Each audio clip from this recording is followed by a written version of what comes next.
All right, let's get to it. Here's some squirrel hunting tips if you're new to squirrel hunting. Number one, you need to know your trees. Shagbark hickory is the #1 tree for squirrels. If you have a shagbark hickory that's dropping nuts, you go sit by it, there's going to be squirrels. You just have to wait a while. Now, every once in a while, the shagbarks don't have nuts for the year, so that's kind of what we're dealing with this year. We're finding the squirrels near walnuts and oaks this year. He just shot this squirrel behind us right next to some red oaks. But red oaks, white oaks, there's a bunch of different oaks. You'll find squirrels there, but if you have a shagbark hickory giving nuts, you know, that's the place to be.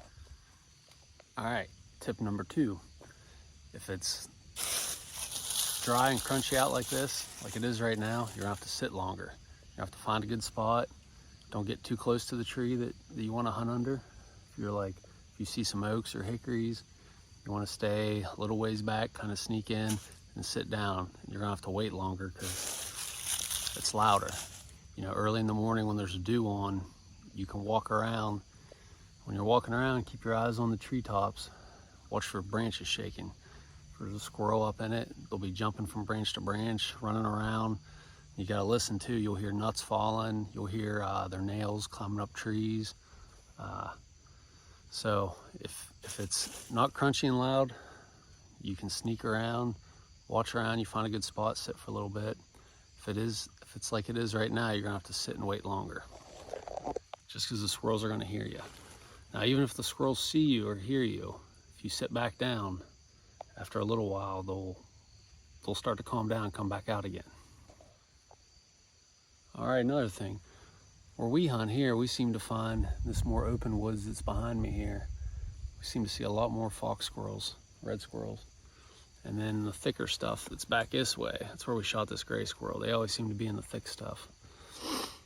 If you see a tree with a hole in it, it could be a den tree. You can sit there and wait a while. And even if you shoot a squirrel, just sit there, because sometimes there's others. You know, normally, if I see a branch shaking in a tree and a squirrel farther away, before I start to move in on him, I'll sit and watch, because sometimes you'll see there'll be 3 or 4 squirrels in that tree. So sometimes you shoot, squirrel drops, immediately start looking around. What's up, buddy? Now, sometimes when you shoot your squirrel and he falls out of the tree, he'll cover himself up with leaves. So search around. You know, if you shoot one, you see him fall, you know, he might have tried to crawl under a log. You might try covering himself up with leaves. Or we just had earlier this season, his cousin shot a squirrel, it fell, ran back up a tree into a hole, and then we waited about 2-3 minutes and the squirrel fell back out of the hole, dead. So sometimes it takes them a little while. But now if the hole was like up in the tree where he fell down into the cavity, we'd probably never get him out. But this is a hole from the bottom of the tree going up. He had another good tip just now.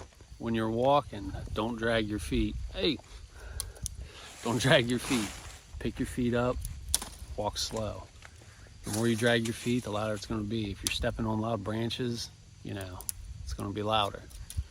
If you're sitting under a tree and you hear nuts falling, you hear, you know, start looking up, because them squirrels will start dropping nuts at you when they see you. You know, I've had them do that. We actually, the other day, we were sitting under an oak tree and a walnut fell. So we were like, there's gotta be a squirrel up here. And sure enough, there was a hole about that big. And I think the squirrel just couldn't fit the walnut in the hole with him, so he dropped it. Now when you shoot your squirrels, I didn't bring one with me, but I normally bring a bread bag, because they're a lot easier to skin as soon as they're shot, when they're fresh. So I'll skin them, I'll put them in that bread bag, put them in my pocket. That way, I used to have one of those satchels that I'd put squirrels in, and I'd get fleas and stuff. You throw them in you right away, there'd be fleas and ticks coming off of them, crawling on you. So I like to skin them right away, put them in a bread bag. You've got that done with in the woods. That gives the woods a little bit time to calm down too. You know, you can skin your squirrel. It takes about a couple minutes, and then walk over and, you know, another 20 yards and sit. And the squirrels will calm back down. That happens too if you shoot. Now if you're hunting with a 22, you can sit and peg squirrels sometimes, and I mean, the other squirrels don't even know what's going on. You can sit and shoot a couple out of the same tree, but you gotta be a lot more accurate with that. And it's a lot funner to do when the leaves are off, because then you can see a lot farther. You can see all the squirrels. Another thing, if you get a squirrel with warbles in it, normally they're up under their armpits, under their chin. You'll see a big lump there, you know, where the warble is. That don't bother at all. I mean, it doesn't affect the meat or nothing. Just looks like one of those white grubs you dig up in your yard. And they normally fall out after first frost. Another tip, make sure the squirrel's dead before you pick it up. If he's laying there with his eyes shut, or you can see him breathing, don't pick him up just yet, because when I was a little boy, about his age, my dad picked one up, and as he was talking to me, and it bit him on the hand. So make sure it's dead. If you got to use your boot or something to finish him off, you know, that'll work. Here's a tip we just used on this hunt, but we had a squirrel, we watched him go up a tree, and he seen us, and he moved around to the back side of the tree. So he was staying just where he could barely keep his eye on us.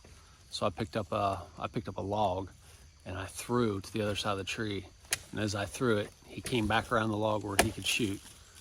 But his gun, the safety on his gun is really hard to get off, and he couldn't get his safety off in time. So when you do throw something, be ready to shoot, because they're gonna come around the tree and take off, if you ever get one like that.